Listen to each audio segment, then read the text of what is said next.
சொல்லிட்டோம். இப்போ இந்த மிம்லஸ் வந்து என்ன பண்ணுவோம்னா காரணம் தெரிந்த பயம்னு சொல்கிறோம். அப்போ இருட்டில் என்ன வேணா இருக்கலாம். அந்த இருட்டில் போகும்போது நமக்கு ஒரு பயம் வரும். இருட்டில் ஏதாவது இருக்குமோன்ற பயம் வரும். ஒரு டாக்டர்கிட்ட போகிறீங்க, ஒரு பயம் வரும். நம்ம மனசுக்குள்ளே இருக்கக்கூடிய பயத்தில் ஒரு காரணம் ரீசன் வச்சுருக்கீங்க அப்படின்னா இந்த மாதிரி தான் வயசு. சிலருக்குலாம் அஸ்ட்ரோ ஆன்மீக சேனல் நேயர்களுக்கு அன்புடன் என்னுடைய வணக்கத்தை சொல்கிறேன். நான் உங்கள் மேட்டர் செல்வமணி, மலர் மருத்துவர்.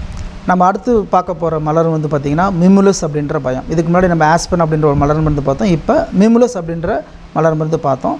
இந்த மிமுலஸ் அப்படின்ற மலர் மருந்து பார்க்குறதுக்கு முன்னாடி நீங்கள் ஆஸ்பன் மலர் மருந்தை பார்த்துட்டு வந்தீங்கன்னா இந்த மலர் மருந்து இன்னும் கொஞ்சம் தெரிஞ்சுக்கிறது உங்களுக்கு ஈஸியாக இருக்கும். மிமுலஸ் அப்படின்ற மலர் மருந்து பார்த்திங்கன்னா டிஸ்கிரிப்ஷனில் கொடுத்துருப்போம், பாருங்கள். மிமுலஸ் அப்படின்ற மலர் மருந்து இதுக்கு முன்னாடி பார்த்திங்கன்னா காரணமே தெரியாத பயம்னு சொல்லிட்டோம். இப்போ இந்த மிமுலஸ் வந்து என்ன பண்ணுவோம்னா காரணம் தெரிந்த பயம்னு சொல்கிறோம். அப்போ ஒரு பயத்திற்கு ஒரு காரணம் இருக்குது இல்லைங்களா? இப்போ இதுக்கு முன்னாடி இருந்த ஆஸ்பன் பயம் மாதிரி இந்த பயம் எப்படின்னா அது காரணம் இருக்காது, இதுக்கு காரணமாக இருக்கும். இப்போ காரணம் அப்படின்னா இப்போ நீங்கள் ஒரு ஹைட்டுக்கு ஹைட்டில் ஏறுறீங்க அப்படின்னா உங்களுக்கு ஒரு பயம் வரும், இதுக்கு ஒரு காரணம் இருக்கும். இருட்டில் போகிறீங்க அப்படின்னா என்ன இருக்கும்? இருட்டில் ஏதோ ஒன்று இருக்குன்னு ஒரு பயம் இருக்கும். அது என்ன வேணால் வச்சுக்கோங்க, இருட்டில் என்ன வேணா இருக்கலாம். அந்த இருட்டில் போகும்போது நமக்கு ஒரு பயம் வரும், இருட்டில் ஏதாவது இருக்குமோன்ற பயம் வரும். ஒரு டாக்டர்கிட்ட போகிறீங்க, ஒரு பயம் வரும். ஆப்ரேஷன் போகிறீங்க, ஒரு பயம் வரும். வண்டி ஓட்டுறீங்க, டூ வீலர் ஓட்டுறோம், பயம் வரும். எக்ஸாமு, டெஸ்ட்டு, கொஸ்டின் பேப்பரை பார்த்தா சிலருக்கு பயம் வருது, டீச்சரை பார்த்தா பயம் வருது, அப்பாவை பார்த்தா சிலருக்கு பயம் வருது. கரப்பாம்பூச்சி, பல்லி, இந்த மாதிரி எல்லாத்துக்குமே இந்த மிமுலஸ் அப்படின்ற மருந்து வந்து பார்த்திங்கன்னா பயத்தை போக்கக்கூடியது. அப்போது ஒரு பயம் வருது. ஸோ ஏதோ ஒரு ரீசன் வச்சுட்டு பயப்படுறோம். ரீசன் எல்லாம் பயந்துக்கிட்டால் முன்னாடி சொன்ன மருந்து ஆஸ்பன் அப்படின்றது. ஒரு ரீசன் இருக்குது அப்படின்னா இந்த மருந்து தான் அடுத்த லெவல்னு வச்சுக்கோங்களேன், மனதினோட அடுத்த லெவல். ஸோ இப்போ இந்த காரியம் இருக்குது அப்படின்னா இந்த மாதிரி மிமுலஸ் அப்படின்ற மலர் மருந்து பயன்படும். ஏதோ ஒரு காரணம் வச்சுருப்பாங்க, நம்ம பயப்படுறதுக்கு ஒரு காரணம் வேணும். அது இப்போ நம்ம தெனாலி கமல் பார்த்துட்டிங்களா, அவர் சொல்லுவார்ல, எனக்கு நின்னா பயம், நடந்தா பயம், உட்காந்தா பயம் ஒன்று. அந்த மாதிரி நம்ம மனசுக்குள்ளே இருக்கக்கூடிய பயத்தில் ஒரு காரணம் ரீசன் வச்சுருக்கீங்க அப்படின்னா இந்த மாதிரி தான் வயசு. சிலருக்குலாம் கூட்ட நெரிசலில் போகிறதுக்கே பயமாக இருக்குன்னுவாங்க, ஒரு இன்டர்வியூ போகிறதுக்கு பயமாக இருக்குன்றாங்க. அப்போ எப்படி நீங்கள் ஒரு விஷயத்தை வாழ்க்கையில் ஜெயிக்க முடியும், செய்ய முடியும்? அப்போ இந்த பயந்துக்கிட்டே இருந்தால் வாழ்நாள் முழுது பயத்துலேயே தான் வந்துட்டு. இப்போ பயத்துலேருந்து வெளியே வரத்துக்கு உங்களுக்கு வாய்ப்பு ஏற்படுத்தி கொடுத்தா உங்களுக்கு கிடச்சிதுன்னா பிரச்சனை இல்லை, ஈஸி இல்லை, உங்களை நீங்களே சரி பண்ணிக்கலாம்ல. அப்போ அந்த எளிமையான மலர் மருந்துன்றது ஏன் சொல்கிறோம்னா எல்லாருக்கும் பயம் இருக்கும். சிலருக்கு மேரேஜ் பண்ணுறதுக்கு பயம் இருக்கும். சிலருக்கு வந்து பார்த்திங்கன்னா இந்த தாலாட்டு கேட்குதமான ஒரு படம் பார்த்துருப்போம் பார்த்தீங்களா? அந்த படத்தில் முன்னாடி இந்த கனகா அப்படின்ற லேடி வந்து பார்த்திங்கன்னா அவங்க ஃப்ரெண்டு ஒரு பொண்ணு வந்து பார்த்திங்கன்னா ப்ரெக்னன்சியில் இறந்துருக்கும். அந்த என்னாச்சுன்னா அந்த பொண்ணு இறந்த மாதிரி நமக்கு ஏதாவது ஆயிருமோ, அப்போ ப்ரெக்னென்ட்னாவே பயம் வந்துடும். சிலருக்குலாம் ப்ரெக்னன்சி பயம் இருக்கும், மேரேஜுக்கு பயம் இருக்கும், சிலர் பசங்கள்னால் பயம் இருக்கும், சிலருக்கு பொண்ணுங்கள்னால் பயம் இருக்கும், அடுத்தது கல்யாணம் ஆகி குழந்தைன்னா சிலருக்கு பயம். இது மாதிரி எல்லாமே பயம் இருக்கும். ஒரு பயம் அப்படின்றது உங்கள் மனதினுடைய எதிர்மறை தன்மைன்றாங்க. இப்போ அதெல்லாம் சொல்லுவார், பாரதியார் சொல்லியிருப்ப இல்லைங்களா, அச்சமில்லை அச்சமில்லை அச்சம் என்பதில்லையே, உச்சி மீது வானடிந்து வீழுகின்ற போதிலும் அச்சமில்லை அச்சமில்லை அச்சம் என்பதில்லையே. அப்போ பயம் அப்படின்றது நமக்கு தேவையில்லாத குப்பை தான் சொல்கிறோம், மனதினுடைய கழிவுன்றாங்க. அப்போ மனதினுடைய எப்படி உடலில் கழிவு நோயின்னு சொல்கிறோம், மனதினுடைய கழிவு நோய் தான் இந்த பயம். உங்களுக்குள்ள 30 வருடமாக இருக்கலாம், 40 வருடமாக இருக்கலாம், 50 60 வருடம் கூட இருக்கலாம், 10 வருஷமாக கூட இருக்கலாம்.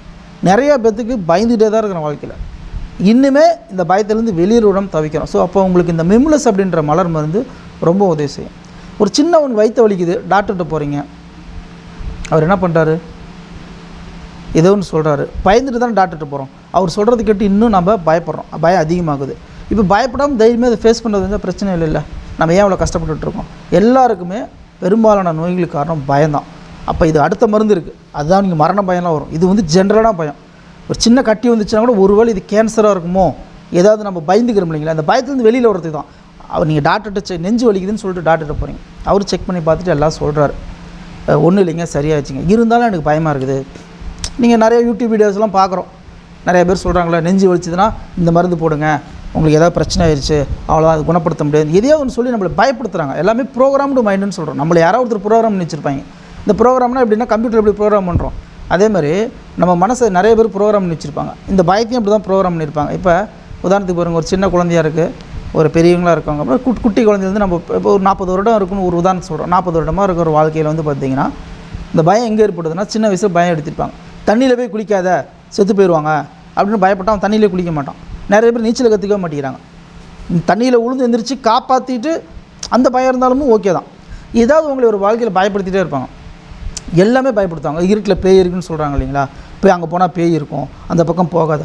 நீங்கள் எல்லாருமே படித்து பாருங்கள், எல்லாமே உங்களுக்கு ஏதோ ஒரு வகையில் மைண்ட். இப்போ யாரெல்லாம் இந்த மாதிரி நம்ம மைண்டை ப்ரோக்ராம் பண்ணலன்னா, நம்ம அப்பா, நம்ம அம்மா, அப்புறம் ஃபஸ்ட்டு இவங்க தான். அதுக்கு அடுத்தது நம்மளுடைய அண்ணன், தங்கச்சி, அடுத்தது வந்து பார்த்திங்கன்னா வெளியிலேருந்து, அப்புறமேட்டு வெளியிலேருந்து போனீங்கன்னா நம்ம ஃப்ரெண்ட்ஸு, ரிலேட்டிவ்ஸு, அப்புறம் ஸ்கூலுக்கு போனால் காலேஜ் ப்ரொஃபஸர்ஸு, லெக்சர்ஸு, டீச்சர்ஸு, எல்லாமே நம்மளே ஒரு பயப்படுத்தி வச்சுருப்பாங்க. இந்த பயம் நல்லதா கெட்டதா அப்படின்றதில் ஒரு வேறுபாடு இருக்குது. சின்ன ஒரு புரிதல் தான். பயம் நல்லது தான், ஆனால் தேவையில்லாத பயம்லாம் நமக்கு வேணான்றோம். இப்போ நம்ம தப்பு பண்ணால் நமக்கு தண்டனை கிடச்சுன்ற பயத்தில் தான் நிறைய பேர் தப்பு பண்ணாமல் இருக்கும். தைரியமாக நீ என்ன பண்ணும், எவன் நீ என்ன பண்ணிட முடியும்? இது தேவையில்லாத பயம். அறிவார்ந்த விஷயங்கள் நம்ம அறிவார்ந்த மூளையை பயன்படுத்துகிறீங்க, அறிவு சார்ந்த விஷயம் வந்து இந்த மாதிரி புரிஞ்சுப்பாங்க. அப்போ பயம் இல்லைன்னா நமக்கு பிரச்சனையே இருக்காது. வாழ்க்கையில் எல்லாத்துக்குமே பயம் அதிகமாக இருக்குது. ஒரு நல்லா படிச்சிருப்பீங்க, ஆனால் எக்ஸாம் வரும்போது உங்களுக்கு ஒரு பயம் வரும். எல்லாருக்கும் வரும், வராது யாருமே இருக்க மாட்டாங்க. பயப்படாதான் தைரியமாக எக்ஸாம் எழுதிடுவோம். இந்த மருந்தினுடைய பாசிட்டிவ் தன்மையாளர்கள் பயப்பட மாட்டாங்க, தைரியமாக இருப்பாங்க. அப்போ பார்த்துக்கலாம் என்ன ஆயிரும். இன்டர்வியூ போவாங்க, இன்டர்வியூ நிறைய பேர் தெரியும், அந்த பயத்தில் என்ன பண்ணிடுவாங்க, உளறிடுவாங்க. சொல்ல வேண்டிய விஷயத்த சொல்லாமல் பயந்துருவோம். எல்லாருக்கும் பயம் வரும். அந்த பயத்துலேருந்து வெளியில் வர்றதுக்கு இந்த மெமுலஸ் அப்படின்ற மலர் மருந்து மிகவும் உதவி செய்யும்.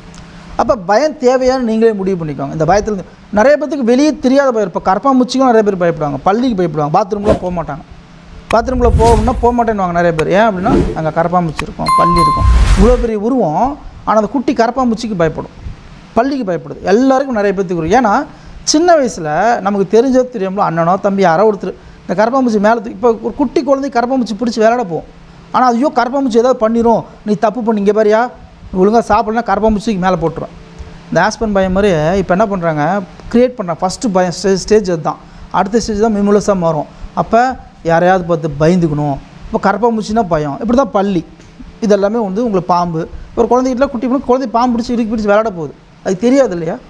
அப்போ அந்த பயம் எங்கே க்ரியேட் பண்ணுறாங்க, யாரோ ஒருத்தர் ஏதோ ஒன்று சொல்லி. இப்போ நீங்கள் வண்டியில் போய் ஆக்சிடென்ட் ஆகுறீங்க, யாருக்கோ ஒரு ஆக்சிடென்ட் ஆகுது, நீங்கள் ஆக்சிடென்ட் உங்களுக்கு ஆகுது, நீங்கள் பார்க்குறீங்க, உங்களுக்கு எப்படி இருக்கும்? ஒரு பயத்தில் தானே வந்துட்டு போவோம். நாளைக்கு காலையில் வண்டி எடுக்கும்போது அதே பயத்தில் தானே போவோம். அப்போ ஒவ்வொரு டைமும் இந்த பயம் அது முடிஞ்சிடும். இந்த ஆள் மனசுக்குள்ளே எல்லா பதிவுகளும் 40 வருடம் 50 வருடம் 100 வருடம் கூட பதிவுகள் இருக்கும். இந்த பயத்திலே வாழ்ந்துட்டுருப்போம். நிறைய பேர் கார் ஓட்ட தெரியாது, கார் ஓட்ட தெரியும், ஆனால் ஓட்டுறதுக்கு பயம், இங்கே இடிச்சிருமோ. இந்த மாதிரி பயம்லாம் நம்ம ட்ராவல் பண்ணிக்கிட்டே இருப்போம். இந்த பயத்துலேருந்து வெளியில் வர்றதுக்கு மெமுலஸ் அப்படின்ற மருந்து உதவி செய்யும். இப்போ நீங்கள் ஒரு எக்ஸாம் எழுதுறீங்க, ஒரு காம்படிட்டிவ் எக்ஸாம் எழுதுறீங்களுக்கு தைரியமாக எழுதுன்னு சொன்னால் சொல்கிறது கேட்கும்போது நல்லா தான் இருக்குது. இந்த ஸ்பீச்செலாம் கேட்டிங்கன்னா நல்லா தைரியமாக இருக்கிறதுக்கெல்லாம் ஆனால் ஏன் எனக்குள்ளே அந்த பயம் வருது, உள்ளுக்குள்ளே இருக்கக்கூடிய அந்த பயம், ஆள் மனதில் ஏற்பட்ட இந்த பயத்துலேருந்து வெளியில் வர முடியாது. இப்போ 2 எஃபெக்ட் சொல்கிறாங்க, பிளாசிபோ எஃபெக்ட், நொசிபோ எஃபெக்ட்னு சொல்லுவாங்க உளவியல் ரீதியாக. இந்த பிளாசிபோ எஃபெக்ட் அப்படின்றது சரியாயிரும், குணமாயிரும் அப்படின்னு ஒரு நம்பிக்கை கொடுக்குறது, பயம் இல்லாமல் தைரியத்தை கொடுக்குறதுன்னு வச்சுக்கோங்க. இந்த நொசிபோ எஃபெக்ட் பண்ணோம், அவ்வளோதான், ஒன்றும் பண்ண முடியாது, குணப்படுத்த முடியாது அப்படின்னு சொல்லி நினச்சோங்க. நீங்கள் என்ன பண்ணுறீங்க, பயந்துக்கிறீங்க. ஃபஸ்ட்டு பயம் தான் இருக்கும். நம்ம எல்லாமே வந்து பார்த்திங்கன்னா பயத்தை வச்சு தான் சம்பாதிக்கிறாங்க. முதல்ல உங்களை பயப்படுத்தணும். உங்களை பயப்படுத்தினா பயந்துருவீங்களா, அதுக்கப்புறம் அதை வச்சு நான் சம்பாரித்து மேலே வந்துடலான்றேன். இப்போ இந்த பயத்துலேருந்து வெளியில் வரதுக்கு உங்களுக்கு ஒரு வாய்ப்பு கிடச்சிருக்கும் போது ஏன் மிஸ் பண்ணணும்?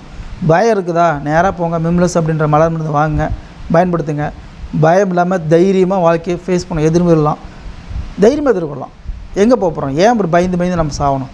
பயத்திலே இருந்து வாழ்ந்து பயத்திலே மடியறதுக்கு பதிலாக தைரியமாக துணிச்சலாக ஒரு விஷயத்தை ஹேண்டில் பண்ணுவோம். ஸோ தைரியமாக இருப்போம் வாழ்க்கையில். ரொம்ப நன்றி. அனைவரும் நம்மளுடைய வீடியோவை சப்ஸ்கிரைப் பண்ணுங்கள், ஷேர் பண்ணுங்கள், எல்லாருக்கும் இது போய் ரீச் ஆகட்டும். ரொம்ப நன்றி. தேங்க்யூ.